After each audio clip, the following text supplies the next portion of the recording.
Olá, esse é o Pode Ser, um momento que trata de dois dos verbos mais desafiadores da nossa existência: poder e ser. Eu sou Carmen Galbes. Eu sou Patrícia Donato e esse aqui é o seu Pode Ser.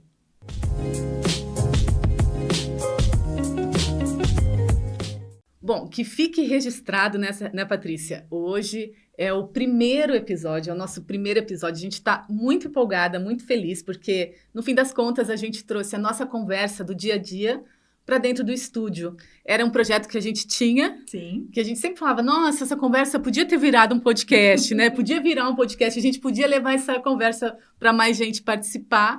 E acabou virando, né, Patrícia? Acabou Olha dando que legal. certo. E a gente vai contar um pouco a que viemos, mas a gente gosta de começar sempre o episódio com uma pergunta. Então a gente já vai testar vocês aí com uma pergunta que a gente se pôs a refletir, né, Carmen? A ideia é a cada episódio a gente trazer uma pergunta aqui para nossa conversa e essa pergunta ir norteando. A gente sabe que a gente vai fugir, né, Patrícia, da pergunta, porque é normal, a gente conhece a dinâmica da conversa. Mas a pergunta base de hoje é: você é ou não binária? E peraí, não tem nada a ver com gênero isso, né? É bom alertar.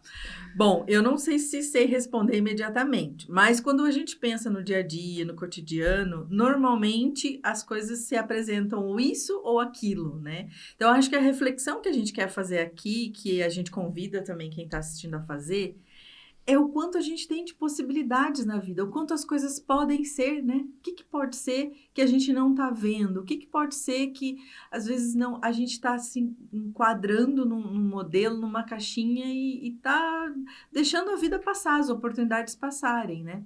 Então, eu te diria, gostaria muito de não ser binária. E poder me abrir essas oportunidades e ouvir os outros e ter essas experiências diferentes, né? Que proporciona quando você tem um olhar para o amplo, para aquilo que você está observando ao seu redor. Quando a gente estava conversando sobre o roteiro, que já daria um podcast, né? Sim. A gente pensou exatamente nisso. O que pode ser, né? Porque no fim das contas, tudo pode ser. A vida é escolha, a vida é decisão. E quando a gente pensou em não binário, binário ou não binário, a gente pensou bem mesmo na questão da tecnologia, 0-1, né? 0-1. Não somos isso ou aquilo. Não somos 0 ou 1, né? Tem uma faixa enorme entre o 0 e o 1, antes do 0, depois do 1, né? E o quanto isso, você se permitir sair desses extremos, o quanto isso pode ser um alívio, que pode te trazer paz. Eu sempre falo, eu tenho dificuldade com polos. Sim, com extremos, as extremidades, os polos. Se a gente for pensar em Polo Sul, Polo Norte, né? É frio, é gelado, é muito difícil da vida vingar ali, exige muito esforço para a vida dar certo. E quando mais você vai chegando perto do Equador, mais quentinho ali, mais solto, mais leve, mais possibilidade, é lógico, né? Não dá para você não ter os polos são essenciais. Mas viver nos polos é uma decisão, né? E eu acho legal você trazer esse panorama do que a gente escolhe, porque imagina os tantos papéis que a gente tem na vida, o quanto a gente tem que se flexibilizar, às vezes, para se adaptar.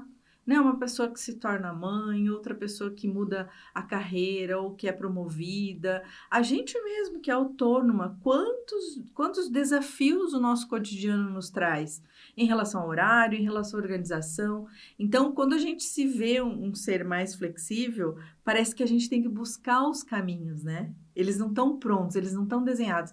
Eu ouvi uma vez falar da teoria da água, né? Que a água bate e ela não para, óbvio, que dependendo da situação, ela represa, mas a tentativa dela é fluir, então ela vai contornar e vai seguir adiante, mesmo tendo obstáculos. E que tal se a gente começasse a olhar para a vida dessa forma também, né? Com fluidez, com equilíbrio, que fácil a gente sabe que não é, mas a gente quer tentar, né? A gente quer fazer diferente. E é interessante você falar na água, que se a gente for pensar assim, a água, ela pode ser xícara, ela pode ser bule, ela pode ser banheira, ela pode ser privada, né? Sim. Onde ela tá, ela vai sempre continuar sendo água, mas ela vai tomar a forma.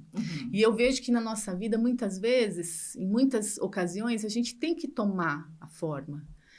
mas a gente não precisa necessariamente perder a nossa essência. E a gente se confunde nisso. Pensou a água achando que ela vai ser pia? Ela vai escorrer pelo ralo. Um momento ela vai deixar de ser pia, né? E ela vai passar a ser outra coisa. Ela vai ser chuva de novo, né? Ela vai ser chafariz. Enxurrada. Com barro, com lama. Olha, quanta coisa. E eu acho que a gente se perde aí, quando a gente se fixa num estado. E a vida não é fixa, né? A vida é movimento. Completamente. E tá ativa, né? Acho que quando você fala assim que a gente é responsável pelas nossas escolhas, sim, elas definem esses novos caminhos ou essa fluidez do que vem no próximo passo. Mas não quer dizer que a gente vai acertar sempre. Então, eu acho que a possibilidade de ser quem você quer ser vai te fazer também ter várias tentativas, né? A gente não nasceu pronto, a gente não... infelizmente ou felizmente, não tem como definir, né? Desde que a gente é criança, olha, fulana vai ser isso ou vai ser aquilo. A gente vai ter que descobrir por si só, e que bom que a gente tem liberdade para fazer isso, né? Aqui onde a gente vive, mas eu entendo que essas escolhas ainda são, por nós mesmas, validadas. A partir do momento que você dá o próximo passo, adentra esse novo caminho, você vai ter que validar essa escolha. E se ela tiver que ser mudada, tudo bem também. Porque você não é binário, você não é isso ou aquilo, né? Então, essa fluidez que eu acho que é o convite que a gente quer deixar para essa reflexão, né? É interessante que outro dia eu vi a pessoa perguntando para outra, o que nos faz mais humano, o erro ou o acerto? E a pessoa respondeu, sem dúvida nenhuma, o erro. O erro é que faz... não é só porque tem aquela frase, né, errar é humano. É porque no erro que a gente vai buscar não vou falar em termos de correção, né? Mas de alternativas. Esse caminho não deu o resultado que eu esperava. Porque a gente tem mania de colocar o erro, a palavra erro, numa caixinha ali, de erro ser ruim. É que nem a frustração, né?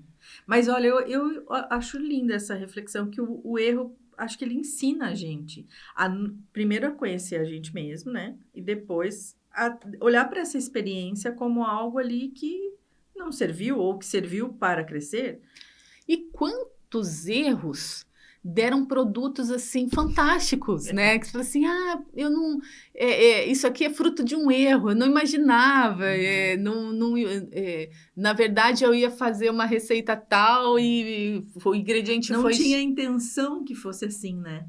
E foi um erro mesmo. E era para sair X, saiu Y, seria um erro, mas a pessoa ela ressignificou aquilo que saiu, né? Sim. E deu certo. E a gente tem muitas histórias sobre isso. E até no nosso dia a dia, né? Aquele negócio, puxa, me atrasei, né? Eu perdi tal compromisso, ou eu fui mandada embora de um trabalho, que são os erros, né? As coisas que não são corretas para acontecer. A gente imagina um roteiro na nossa vida, né? E não, vai acontecer assim, assim, assim, assim.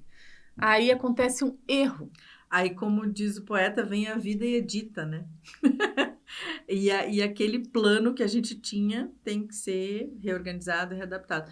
Eu acho bacana também a gente colocar nesse contexto do ser, do isso ou aquilo, o próprio pode ser.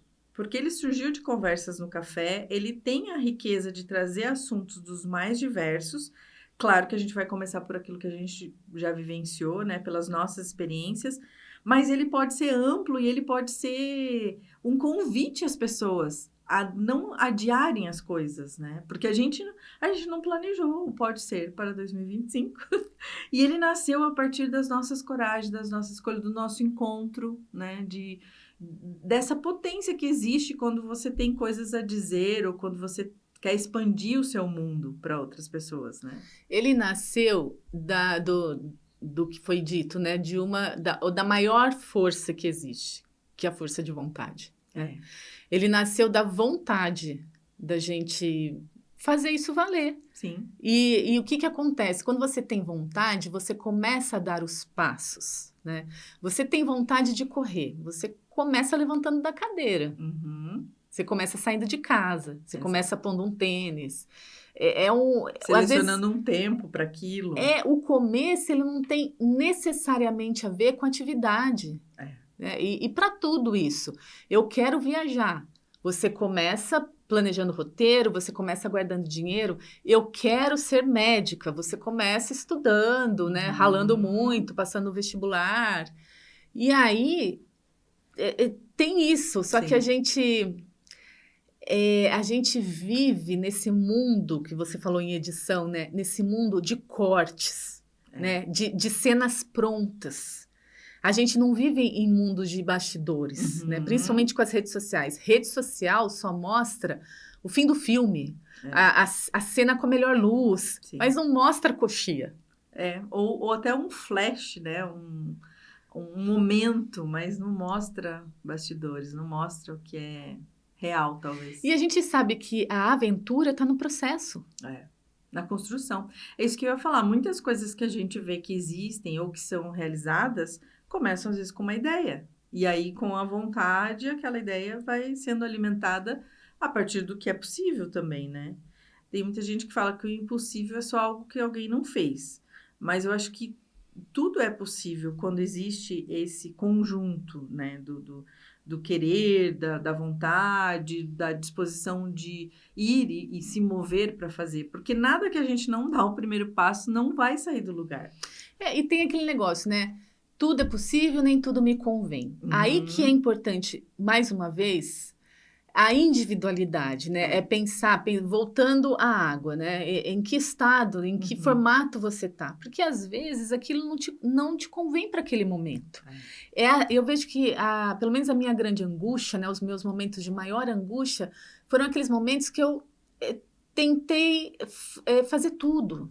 Tentei abraçar tudo, né? Não priorizar um papel, não priorizar uma atividade, porque que naquele momento exigia mais de mim. E a gente vive num mundo em que se exige a multitarefa, né? A pessoa que dá conta de tudo, o equilibrista de pratos. Era isso que eu ia te perguntar. Se quando a gente se cobra ou tenta se envolver com tantas coisas, se não é a gente tentando ser isso ou aquilo. Né? Tentando se encaixar em algo que disseram que deveria ser ou que servia para você. Por isso que eu entendo também que o autoconhecimento tem um papel muito grande. Porque até para dizer o que não me convém ou para aprender a falar não para aquilo que eu não quero, eu vou ter que me conhecer primeiro. Né? O problema é ser isso, é isso, é isso, é isso, é isso, é isso. É tudo isso, né? Se podia isso ou isso, mais pra frente isso sabe? Assim, com fluidez, com escolha e fazendo esse equilíbrio, né? Essa dança, né? Essa valsa, não sei. Hoje estamos inspiradas. Muito legal. Eu acho que fica essa reflexão, né? O quanto essa pessoa que está nos ouvindo e o quanto a gente, na nossa trajetória, tem tentado se encaixar no isso ou no aquilo, que isso cansa demais. E às vezes eu vejo que é importante a gente buscar ajuda. Sim, sem dúvidas. Né? Esse não é um trajeto para se fazer sozinho, sozinha. Pode ser que você queira fazer, mas não precisa fazer. Você não precisa ter todas as respostas, né, das suas dúvidas, dos seus questionamentos. Às vezes você pode buscar informações e apoio profissional também. Exatamente, pode buscar até alternativas, né? Que é isso que a gente vai conversar no próximo bloco. A nossa proposta é dividir essa nossa conversa em 3 blocos. Sim. A gente começou falando de nós, somos, e agora a gente vai falar do bloco Zen.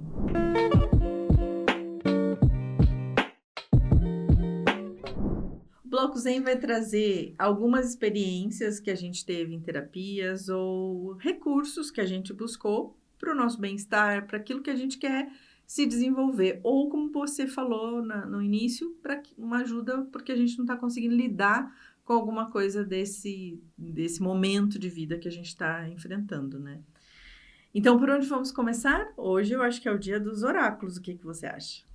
É aquele negócio, né? Eu sou do ponto de vista que a gente tem que procurar ajuda onde ela está disponível. Eu não tenho preconceito com nada. Só não faço nada ilícito. Ok.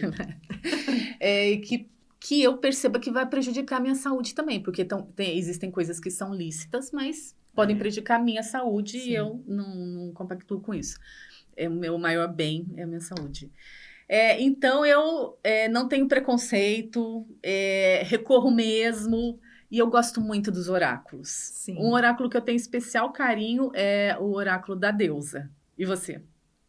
Eu estou usando bastante o Minha Mandalas da Intuição, mas eu tenho alguns livros, assim, até comentei com você um outro dia num café, né? Livros que às vezes eu acho denso de ler, mas que eles têm uma mensagem que é para o meu momento de vida, eu faço o livro de oráculo. E aí, naquele dia, eu me conecto com alguma energia do meu querer, né? E abro esse livro. Então, aquele livro Mulheres Correm com os Lobos, eu nunca li ele na íntegra, eu usei ele de oráculo muito tempo. Na verdade, eu tentei ler, eu achei bastante denso. Eu falei, então eu vou ter que usá-lo de outro jeito, né? Mas já que a gente trouxe o oráculo da deusa, Trouxe. a gente quer usá-lo. O que eu mais gosto desse oráculo, primeiro que são cartas lindíssimas. Sim. E ela fala sempre de uma deusa, de alguma cultura, né? De alguma frente espiritual. E traz uma mensagem. Então, você acaba se informando um pouquinho sobre a deusa, né? Sim. E tem sempre uma mensagem muito carinhosa, de muito amor, né? É lógico que eu tenho toda a minha... o meu ritual para tirar o oráculo, tiro para mim, né? Sim. Normalmente, para as amigas. Acho legal a gente compartilhar isso também, como que a gente se conecta, né? Muitas vezes é uma pergunta, às vezes é um conselho, depende muito do dia, né? Dia. E eu acho que é isso que proporciona a gente uma boa conexão com aquilo que a gente for usufruir. Eu penso, Patrícia, que o mundo é oracular. É lindo isso. As cenas, as pessoas são oráculos. Porque o céu e as nuvens, né? Às vezes você está conversando com uma pessoa, ela te fala uma coisa que te traz uma reflexão, uma cura, um clique. Que são as sincronicidades, né? Não é coincidência. Não. Aquilo vem porque você precisa ouvir, né? E aí você vai a um lugar, você vê uma cena na rua, assiste um filme. Então, olhos para ver, né? Quando você está atenta, aberta, presente, tudo pode ser oracular. Só que eu acho assim, os objetos ritualísticos, lúdicos. Então, você ter aquele momento, só de você sentar, você ter a ritualística, né? De abrir um oráculo. Já como um autocuidado, né? Exatamente. É um momento seu, né? É um momento seu. Vamos Então, lá. em casa, quando eu vou fazer em casa, eu gosto de esticar, abrir, espalhar, né? E daí eu fico me conectando para ver qual a lâmina que eu vou tirar, que eu vou tirar bem aleatória. E eu já tô pondo energia aí para o nosso conselho do dia com essa deusa. O conselho do dia. O nosso primeiro episódio. A deusa que tá abençoando aqui, vamos ver. Deusas. Todas femininas, lindas. Todas deusas. Vamos ver qual saiu. Hécate, encruzilhada. Nossa, que lindo. Agora lê pra gente um pouquinho do que ela representa. A Hécate, olha, ela tem um cachorro aqui com 3 cabeças. Hécate, daí tem um livrinho. E hoje em dia, né, gente, com inteligência artificial, com internet, hoje em dia, há muito tempo, né? Pode pôr dá sua busca aí. E faz uma pesquisa. Enquanto eu vou procurando aqui, fala um pouquinho do seu oráculo, Patrícia. Olha, esse Mandalas da Intuição, eu tenho ele recente, acho que tem 1 ano e pouco. E ele me dá um conselho por dia, assim, uma energia também. Ele é bem curtinho, depois eu mostro rapidamente. Mas é aquela coisa, às vezes, uma inspiração para escrita, né? O meu diário para uma questão que está me incomodando. Então, ele é bem intuitivo mesmo, como o nome diz. Então, vamos lá. A mitologia da deusa Hécate. Ela é considerada por algumas pessoas como a deusa trácia da lua e por outras como uma antiga deusa pré-pagã das parteiras, do nascimento, da fertilidade. Gente! Primeiro episódio! Do lado escuro da lua, da magia, da riqueza, da educação, das cerimônias e do inferno. Adorada nos locais onde as estradas se cruzavam, ela andava nas noites de lua nova acompanhada por uma matilha de cães de caça. As pessoas a veneravam deixando oferendas nas encruzilhadas. Como mulher idosa, ela também formou uma tríade com Perséfone e Deméter. Aí o significado da carta, né? Uhum. Hecate a encontra na encruzilhada onde você tem de fazer uma escolha. Do que a gente falou o tempo todo aqui, É. né? Os momentos de escolha não são fáceis. Os desafios apresentados precisam de um salto de fé da pessoa que faz a escolha. Hecate diz para abandonar a ideia de que há escolhas certas ou erradas. Há apenas escolhas. Você tem adiado fazer uma escolha porque ela parece muito sufocante ou é uma situação de perda? A escolha lhe dá medo do desconhecido? Parece melhor ou mais fácil continuar com o que você já conhece? Às vezes a escolha tem de ser feita, no entanto, você não está pronta. Nesse caso, o caminho para alimentar a totalidade é reconhecer onde você está e relaxar. Confie em que será capaz de fazer uma escolha quando chegar a hora. Conceda-se sempre espaço. Não pressione, não se censure, nem se culpe. Aqui você precisa de proteção. Quando você relaxa, subitamente surge a claridade para mostrar-lhe o que é necessário. Hecate insiste para você aceitar o desconhecido. Saiba que, seja qual for a sua escolha, ela lhe trará algo válido que você poderá usar no caminho para a totalidade. Maravilhoso. Só para coroar tudo o que a gente falou aqui, né? Deixar o convite para quem está nos ouvindo refletir e para a gente veio expandir ainda mais o que a gente está fazendo aqui, né? Maravilhosa. Vou mostrar só mais um pouquinho aqui, ó, só para ficar com a imagem, para quem quiser pesquisar depois, né? E se você que está nos ouvindo aí está num momento de encruzilhada, de decisão, de vida, de carreira, de sentimentos, emoções, lembre-se de procurar ajuda também, né? Eu falo, escreva um pouco sobre o que você está sentindo, já começa a aparecer o que você precisa, né? Vai trocar com a deusa Hecate. Aciona a deusa Hecate. Bate um papo, toma um café com ela da tarde, só vocês duas. Exatamente. Muito bom. E o seu, você vai tirar? Vamos tirar. Rapidinho aqui. Primeiro eu vou mostrar, né? É uma caixinha com as cartas. Também vou fazer como você fez. Não vou espalhar muita coisa aqui, só embaralhar um pouquinho e tirar uma carta aleatória para ver o nosso conselho do dia. Temos aqui a aceitação. É uma linda mandala verde. E ela diz assim: a dor pode ensinar coisas que o sucesso nenhum conseguirá. Lute por você, mas não deixe de abraçar as lições que a vida lhe presentear.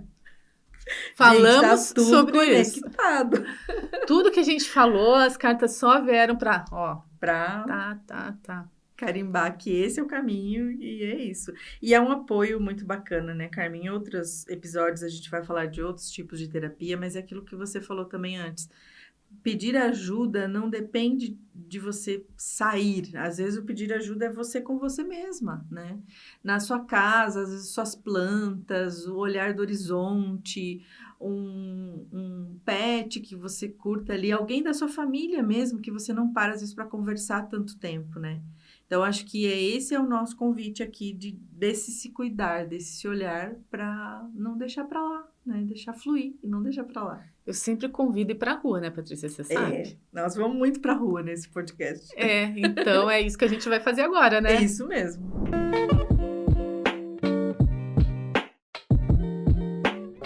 Vamos abrir aqui o terceiro bloco, que é o bloco Somos. Esse bloco é uma cerejinha do bolo pra gente, né? Porque a gente escolheu categorizá-lo pra gente falar de Campinas, que é a cidade do nosso coração que a gente escolheu para viver. Então, vamos aproveitar e vamos contar como que a gente chegou até aqui e o que a gente mais gosta da cidade, de observar, de andar ou de fazer, que eu acho que é legal para as pessoas saberem. Pode começar por você? Não? Tô brincando. Sério? Pra mim, né, eu sou de Campinas. Eu nasci em São Paulo, mas eu vim pequenininha pra cá, tinha 4 anos. Cresci aqui, me formei aqui. Fiquei um bom tempo fora, fiquei mais de 20 anos fora e voltei um pouquinho antes da pandemia. E é interessante que voltar para Campinas foi voltar para casa, né? Olha. Porque a minha família tá aqui, né? Meus pais estão aqui, meus irmãos estão aqui, minhas amigas estão aqui. Então, você já tinha vida aqui, né? eu já tinha história, É. né, aqui em Campinas. E eu tenho um carinho muito grande pela cidade. E é interessante que é uma cidade assim, ela mudou, né? Ela Uhum. cresceu, mas ela não perdeu a essência água, Exato. né? Então ela continua ainda, que às vezes isso é até motivo de crítica, né, para algumas pessoas. Ela tem aquele ar interiorano ainda, né? Ela tem aquela coisa de andar na rua e algumas pessoas ainda te cumprimentarem, né? Um bom dia, boa tarde. Então eu gosto de Campinas, sim. Eu vim a reboque, né? Eu vim com os meus pais, mas depois eu voltei por vontade própria. E Você você? escolheu como morada, né? Conte-nos de você. Eu nasci no Rio Grande do Sul, sou gaúcha e vim a Campinas visitar, porque a minha irmã morava aqui. Em menos de 20 dias eu estava de Malecuia. Tudo bem que isso foi aos 21 anos de idade, que a gente tem toda a coragem do mundo. E eu estou aqui há quase 34 anos. Olha que Você se interessante. considera campineira?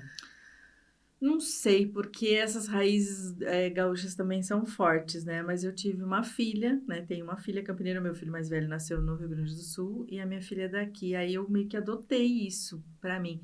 O que eu vejo de mais pessoal, né, nesse viver nessa cidade? É um pouco disso do que você falou, as escolhas que a gente faz, os amigos. Porque como você está longe da família, você cria a sua família com os amigos, né? Com quem tá perto, com quem se importa com você. E eu tenho essa família em Campinas. Eu tenho as pessoas que são o outro número, se os meus filhos precisarem, sabe? Além das escolhas que nós duas fizemos de morar em regiões para a gente fazer muita coisa a pé, né? Uhum. Então, mesmo sendo uma metrópole, eu entendo quanto nós somos privilegiadas por isso, mas a gente fez essa escolha, né? De tanto preservar mais a nossa saúde, como de conviver com a cidade, de olhar para a cidade, de curtir, de conhecer pessoas e, enfim, lugares, né? E de usufruir disso. Na região que eu moro, eu dou muito valor, por exemplo, para os pequenos negócios, né? Para os comércios locais. A gente conhece a pessoa pelo nome. Lá no Mercado Campineiro, eu compro com a dona Guiomar, sabe essa coisa? Isso, para mim, eu acho que é recíproco. É tanto eu me sentindo assim em casa, como a gente está falando, quanto a dona Guiomar sabendo que tem ali uma cliente que é quase amiga, que pergunta como foi a semana dela e que a gente alimenta relações, sabe? Eu acho que isso é uma coisa que Campinas me proporciona. Eu não sei se eu teria isso em outro lugar, porque eu não testei. Mas se você me disser se eu me sinto campineira, mais campineira do que gaúcha, com certeza, porque eu não tenho vontade de voltar a morar no Rio Grande do Sul. Então, acho que isso é um grande termômetro, né? Eu já escrevi uma poesia para Campinas que tem uma característica da época que eu vim para cá. Eu pretendo, nesse próximo ano, publicar algumas poesias. Você lembra? Você decora Não, assim? para recitar, não. Inclusive porque provavelmente eu vou chorar. Toda vez que eu leio, eu choro. É mesmo. Ela tem uma vida ali dessa escolha. Olha como essa escolha foi forte, né? E eu tenho certeza que foi um divisor de águas, né? Aqui a gente cria filhos, educa filhos, forma. A gente tem uma cidade extremamente atual em tecnologia, com boas faculdades, bons hospitais, universidades que são renomadas no mundo todo, inclusive, né? E ainda tem, como você falou, esse prazer de morar num lugar que você consegue conhecer algumas pessoas. E é interessante porque a gente tá aqui em situações diferentes. Foi legal você dizer isso, né? Você está longe da família e eu vim para perto da família, né? E ainda assim as relações são extremamente ricas, né? Sim, sim. Muito bom. E eu lembro que quando eu morei, a minha primeira temporada, vamos chamar assim, né? Havia muita crítica que Campinas não tinha nada para fazer em Campinas. Não tinha nada para fazer. E o que eu percebo, especialmente agora, né, nesses últimos anos, principalmente pós-pandemia, que começou uma corrida pela diversão, pelo lazer na cidade. Você tem tido essa impressão também? Sim, a impressão que eu tenho é que a cena cultural de Campinas mudou. Não, pode ser que não esteja no patamar de São Paulo, mas ela está caminhando, ela está se transformando, né? O próprio lugar que a gente está gravando é um lugar que fomenta a cultura, né? A gente está no CIS Guanabara, nós vamos falar no próximo episódio, se você está gostando do nosso conteúdo, aguarde que o próximo episódio nós vamos contar um pouco essa história. Mas eu acho que é isso, assim, a cultura, ela não tem que estar somente num concreto, né? Num teatro, num cinema. A cultura está na rua, a cultura está na dança, a cultura está na união das pessoas, né? E a rua conta muito disso. Então, eu percebo que Campinas tem buscado melhorar esse caminho, revitalizado ambientes, né, culturais na cidade. E a gente quer abrir e deixar esse bloco aberto também para as pessoas sugerirem. Né? Aos poucos a gente vai falando de vários lugares. Mas acho que é interessante a gente lembrar que as pessoas podem compartilhar também o que usufruem dessa cidade, que a gente possa ainda não ter falado, né? Você quer falar alguma coisa que você Que gosta muito? de fazer aqui? Eu gosto muito do centro ali, Centro Cambuí, assim. Eu gosto de caminhar, trocar as ruas, conhecer lugares, assim, praças, ler essas coisas, né? Ontem mesmo eu tive a experiência de ir na biblioteca municipal devolver 2 livros e nós tínhamos conversado sobre o museu. Eu entrei, fui ver as exposições que estavam lá. Eu não levei 15, 20 minutos para fazer isso, sabe? Isso, para mim, é de uma riqueza de experiência, de tempo. Então, eu acho que tá tudo ali. É como se fosse um acervo a céu aberto, né? Então, hoje em dia, o que eu mais usufruo é realmente o que está próximo, que eu posso fazer a pé. E você? Bom. Eu gosto muito de andar também e eu gosto de fazer descobertas. E a última que eu fiz não foi andando, porque não fica tão fácil de chegar a pé, foi a Casa do Sol da Hilda Hilst. Verdade. Gente, que lugar Onde fantástico. Fica no Parque Shangri-La. Ele é uma casa tombada, ela foi toda restaurada. E poder entrar naquele lugar e acompanhar toda a história. Ele faz um convite, né, para interiorização, mas ao mesmo tempo para expressão. É uma coisa, é uma sensação muito diferente. É como se a história estivesse viva? Eu não sei se história viva, mas a gente pode dizer isso, mas é a sensação de que a Hilda não passou, pelo contrário, ela está muito presente. Que lindo isso. Então, foi uma descoberta fenomenal, assim, para mim, poder estar lá. Eu tive em 2 situações diferentes, 2 ocasiões diferentes, e vale muito a pena, sabe? Usufruiu do seu jeito, né? Vale muito a pena, assim, explorar esses locais, assim. Sim. E esse é o convite que a gente deixa, né? Para que as pessoas se identifiquem, como a gente falou no início do episódio, não é isso ou aquilo, é o que você curte, é o que serve para você, ou é o que está ao seu alcance. Tem muita coisa gratuita, né? Sim. Então, essa não é a desculpa. E fora isso, claro, as temporadas, as coisas que acontecem esporadicamente, que também a gente vai trazer por aqui. É isso, Carmen? É isso. A gente se vê no próximo papo? Sim. Se isso fosse um café, a gente pediria a conta. Mas não é. Mas a gente vai pedir para você curtir, comentar e compartilhar com quem você conhece. E o Pode Ser tá só começando. A gente vai trazer vários temas e se vê no próximo episódio. Até mais. A gente conta com vocês, tá? Beijo.